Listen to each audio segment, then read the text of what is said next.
En el siguiente video hablaremos sobre la evolución de la didáctica, los diferentes conceptos a través de diferentes autores, algunos elementos que la componen y sus características sencillas. El video está integrado por Angie Cáceres, Zaida Mirley Galvis, Yajaira Bayona, Aura Cristina Rivera, Wilson Leonardo Hernández, Solange Jaramillo y quien les habla, Harrison Suárez. Empecemos.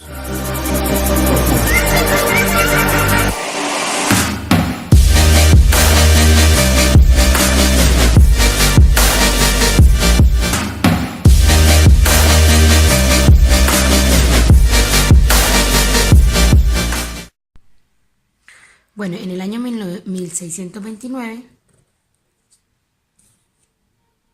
aquí aparece un educador alemán, nacido el 18 de octubre de 1571.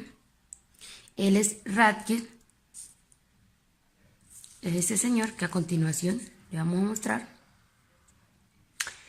Él fue el primero en utilizar el término didáctica. Es importante tener en cuenta eso.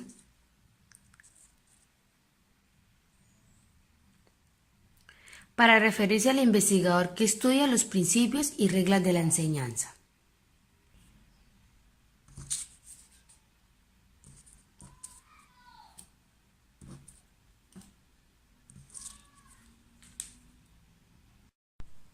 Luego, continuamos con Comenio. El Escomenio, estamos hablando del año 1592-1670.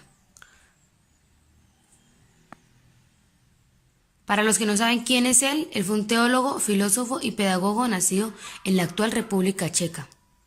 Este hombre se le considera como el padre de la didáctica. Esencial tenerlo en cuenta, padre de la didáctica. Y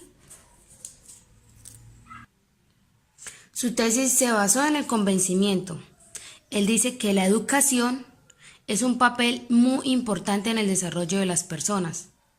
Entonces esto lo afirma Comenio.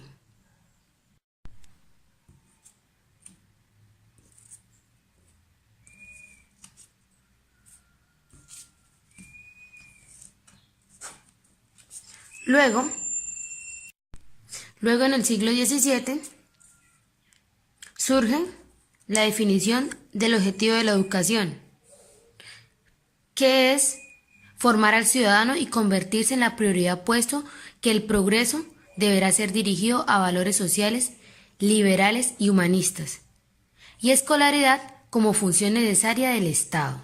Bien, ahora vamos a hablar sobre el periodo colonial. Este comprendió entre los años 1642 y 1776. Aquí el niño debía saber leer y entender los principios de la religión y las leyes del pueblo. Las escuelas del pueblo estaban compuestas por un solo salón de clase. Los niños que iban allí oscilaban entre los 5 y los 14 años de edad. Eran atendidos por un solo maestro y a su currículum añadieron materias como gramática, inglés y la retórica. Estas materias eran de vital importancia porque atendían a las necesidades vocacionales del niño. Vamos a hablar ahora de Jean Rousseau. Este hombre nació en el año 1712 y muere en el año de 1717. Escribe un libro titulado Emilio, que fue publicado en el año 1762. Allí realiza una crítica a la educación. También Rousseau propone una visión diferente en cuanto al niño y al hombre, pues dice que el niño tiene sus propias leyes y su propia evolución.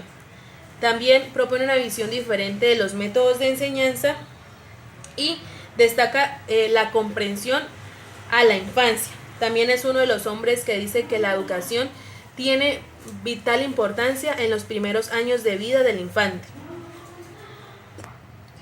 Enrique Heinrich Pestalozzi. Este hombre nace en el año 1746 y muere en el año de 1827. Dio bases para profundizar y fundamentar en las relaciones sociales y la educación. Su primera experiencia consistió en mezclar la educación con el trabajo. Su pedagogía consistía en que el hombre era el eje fundamental en el proceso educativo y que su desarrollo integral se daba por la comprensión y la interpretación de un primer elemento que vendría siendo el lenguaje. Benjamin Rush fue un médico estadounidense y educador. Él realizó un plan para las escuelas y también nos habla acerca de la educación libre para todos. Él encabezó una campaña de educación pública en los Estados Unidos. Pero, ¿qué quiere decir educación libre? Él nos dice que era para reducir la ebriedad en la población, que el licor no daba salud y energía, sino que enfermaba el cuerpo y transformaba la voluntad. Por eso en este tiempo la educación era libre. Friedrich Froebel fue un pedagogo alemán, considerado el padre de la educación preescolar y del jardín de infancia de niños de 3 y de 4 años. Froebel también fue considerado el pedagogo del romanticismo. Froebel tiene unas ideas pedagógicas acerca de la educación. Él nos dice que el estudiante debe ser tratado de acuerdo con su dignidad de hijo de Dios y dentro de un clima de entendimiento y de libertad, que el profesor debe estar obligado a respetar al discípulo en toda su integridad, que el educador debe manifestarse como un guía experimentado y amigo fiel, que el maestro debe conocer los diferentes grados de desarrollo del hombre para llevar a cabo su tarea con éxito. Froebel también es considerado el padre de los juegos didácticos, puesto que los juguetes son las actividades lúdicas en general para aprender el significado de la familia en las relaciones humanas. Él nos dice que la educación comienza en la niñez y de ahí la importancia del juego, ya que gracias a ello el niño es capaz de introducirse en el mundo de la lectura, de la sociedad, de la creatividad y al servicio a los demás, por lo que la educación en la etapa infantil debe darse en un ambiente de amor y de libertad. Todos estos juegos didácticos son muy importantes para los niños, antes y ahora. También vamos a hablar sobre Johann Friedrich Herbart. Él también es un filósofo y pedagogo. Él nos habla acerca de la educación. Él nos dice que la principal función en la educación está dentro de una sociedad. Es la adquisición de ideas por parte de los alumnos. La idea clave de su pedagogía es que la instrucción es la base de la educación. También nos tiene unos aportes muy importantes. Nos dice que es aplicar un modelo pedagógico considerando como fin educativo la información sobre la moralidad con un enfoque pedagógico. Considera como fin educativo el desarrollo de la virtud. Concibió el alma como unidad, pero también nos habla acerca de los adultos y de los niños. Él nos dice que nosotros los adultos debemos dirigir con autoridad al niño, incitar al niño a actuar, establecer las reglas, mantener el espíritu y la tranquilidad y la serenidad, advertir y corregir a los niños. Emile Durkheim, él es un filósofo y pedagogo. Él nos dice que la educación es la acción ejercida por las generaciones adultas sobre las que todavía no están maduras para la vida y la sociedad. Tiene por objeto suscitar y desarrollar en el niño cierto número de estados físicos, intelectuales y morales que exige de él la sociedad política en su conjunto y el medio especial al que está particularmente destinado. En este orden de ideas es importante hablar de John Dewey. John Dewey pues se encargó de trabajar todo lo que tiene que ver con la educación, pero ya trabajó una educación en cuanto a la flexibilidad. Él se enfocó en este método, en esta estrategia en el cual decía que pues debido a esa flexibilidad los estudiantes, o en este caso el niño, tenía la capacidad de diferenciar o de tener en cuenta las diferencias, las preferencias, las experiencias y las capacidades del mismo. Con esto, pues se trabajaba o se estudiaba muy bien todo lo que está relacionado con el sujeto, con el niño en este caso. Asimismo, Dewey nos dice que los niños y los adultos, por medio de cada uno de sus procesos dentro de la educación, son seres activos, ¿verdad? Entonces, en esos seres activos y en esas estrategias que se utilizan, ellos aprenden a través de las problemáticas que se le presentan y asimismo empieza a desarrollar todo lo que tiene que ver con la indagación, la observación, la investigación, el pensamiento y el conocimiento. De esta manera, pues nos relaciona con todo lo que tiene que ver un paso a paso. El ser dentro del proceso de educación y la estrategia que utiliza el docente, primero que todo, va a generarse una indagación. Él se va a preguntar. Después de esto, esa indagación se genera por medio de la observación, lo cual lo conlleva a que él haga una investigación y esa investigación lo conlleva a pensar y ese pensamiento le genera un conocimiento. Por eso es importante reconocerlo como un ser activo dentro de la educación.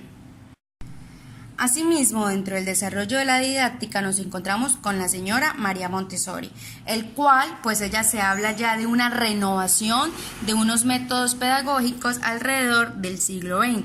Con esa renovación, la educación debe preparar al niño para todo lo que tiene que ver con la vida social. Sí, María Montessori nos habla acerca de esto y también nos dice que el niño se encuentra en un estado de transformación.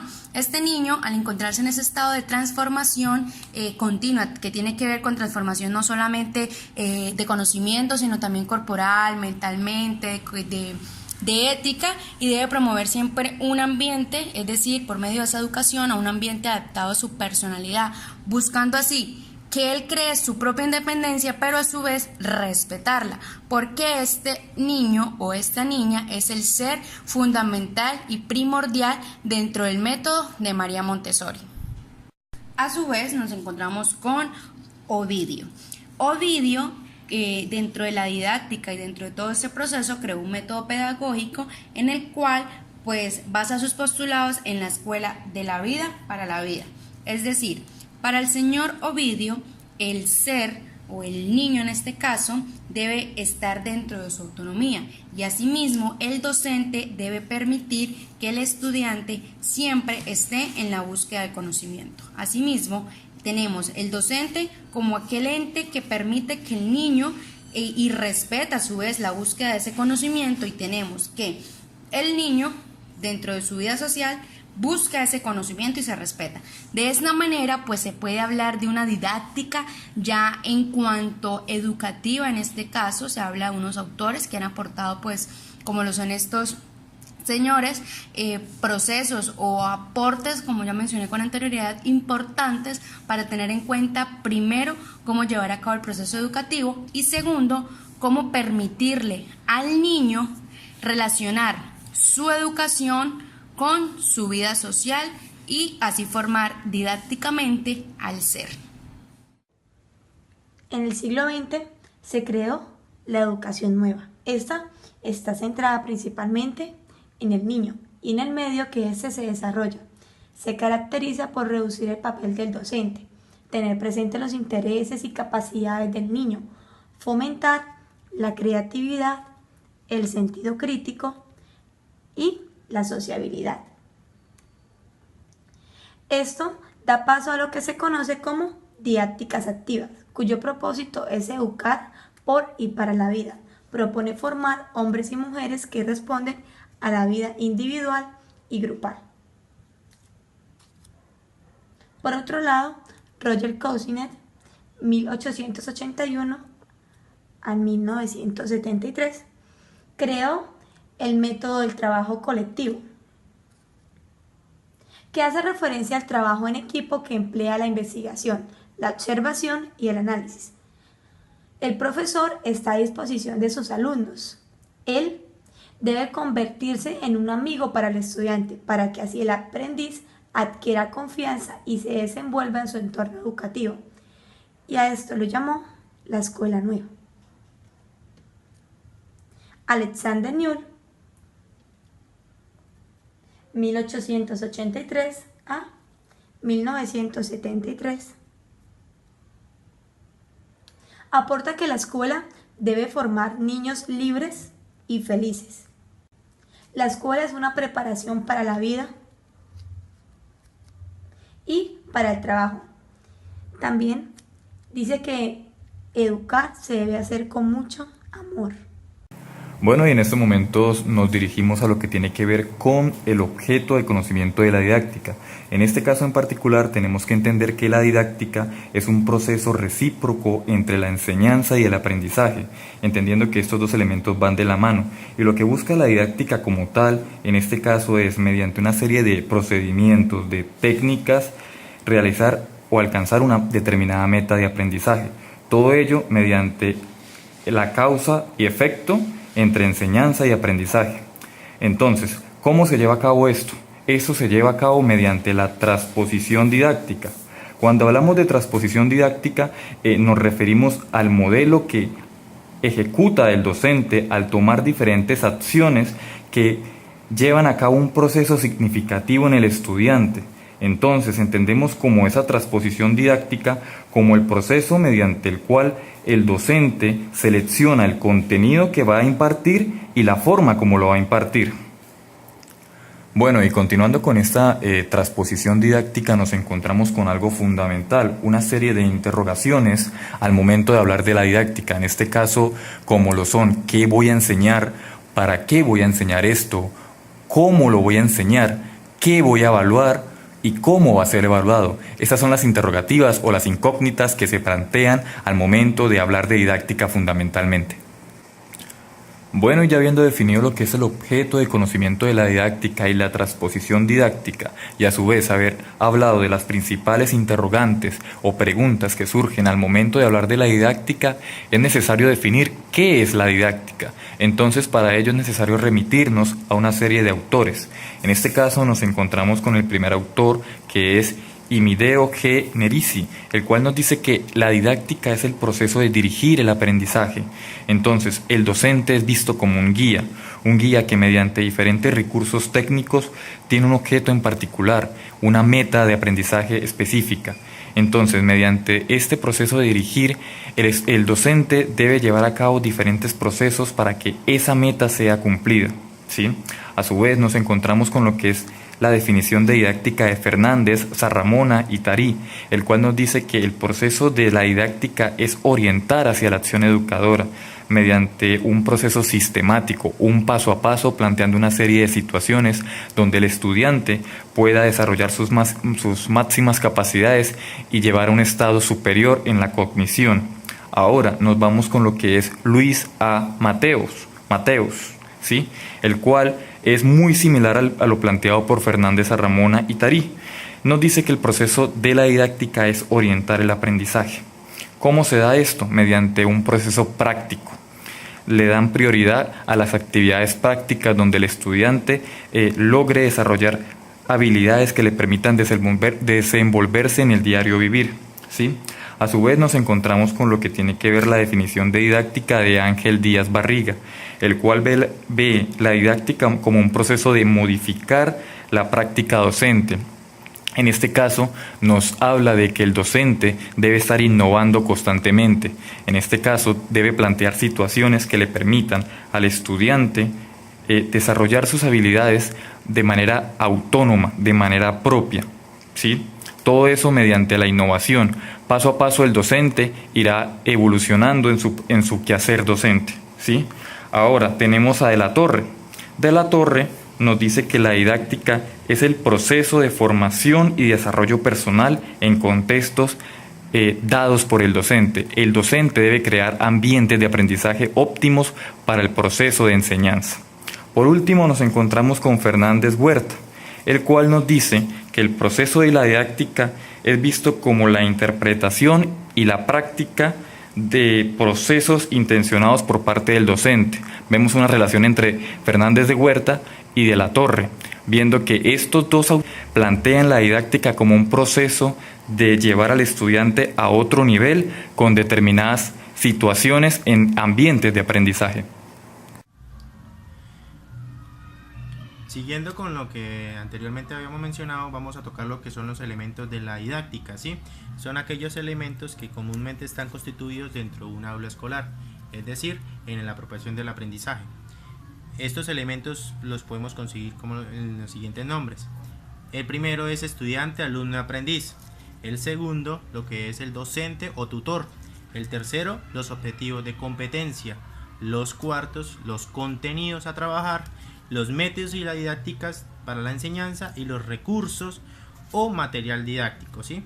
Entonces, en el primero es estudiante, alumno o aprendiz, son aquellos que es aquel personaje o aquella persona que aprende en condiciones para el pro del desarrollo de sí mismo, es decir, a la adquisición del conocimiento.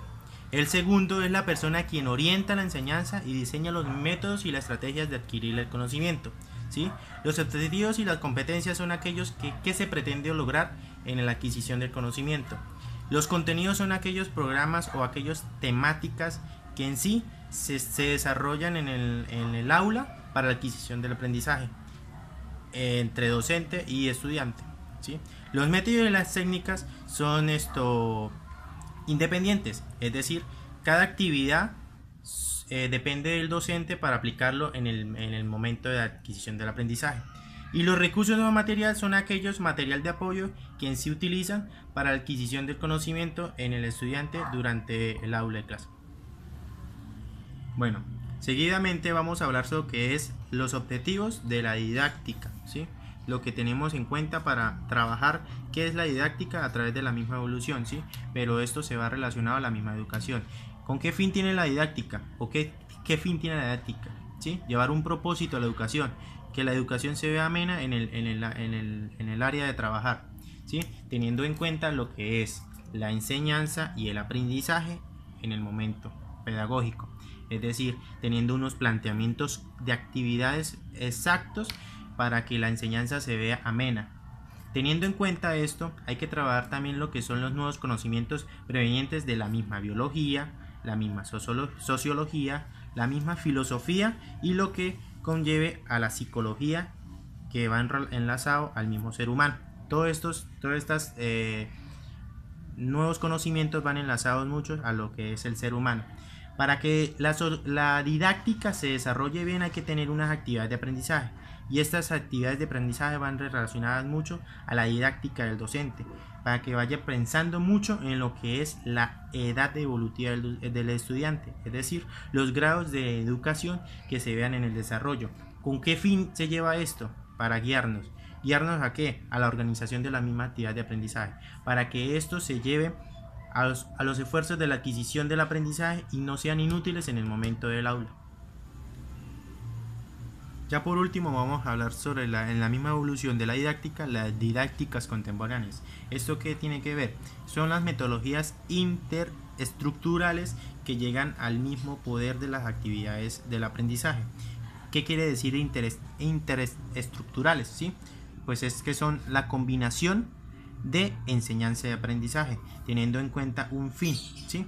A través de los mismos recursos y metodológicos, didácticos y metodológicos, con un propósito educativo. La clasificación de las didácticas contemporáneas se divide en tres, ¿sí? Lo que son estructurales, especiales y funcionales. Las estructurales en sí se manejan a través del aprendizaje significativo, la pedagogía problemática, el cambio del cognitivo y axiológico, y la enseñanza de la comprensión y la pedagogía conceptual, ¿sí? ¿Con qué fin? A través de llevar al mismo estudiante el aprendizaje significativo en el momento de clase, ¿sí? ¿Qué enseñanza es o con qué instrumentos se utiliza? A través de las nociones, los sentimientos, las actitudes o las palabras o gestos del mismo estudiante. Las existenciales, ¿sí? Manejan mucho lo que son las pedagogías de la afectividad, es decir, los mismos sentimientos, como lo que había tocado en algún momento, lo que es la estructural, pero más arraigado al mismo ser del estudiante, ¿sí? Ahora las funcionales es ¿con qué fin tiene? ¿Sí? Analizar, inducir, deducir, valorar y optar y codificar el estudiante a través de las actividades con el fin de la adquisición del conocimiento, ¿sí? Esto se da a través de las mismas problemáticas, ¿sí? Pero de una forma didáctica, ¿sí? Llevándolo a una manera de lo cognitivo del ser en la adquisición del conocimiento. I got broads in Atlanta, just to throw me in the family. Credit cards and the scammers, hitting the licks in the band. Legacies.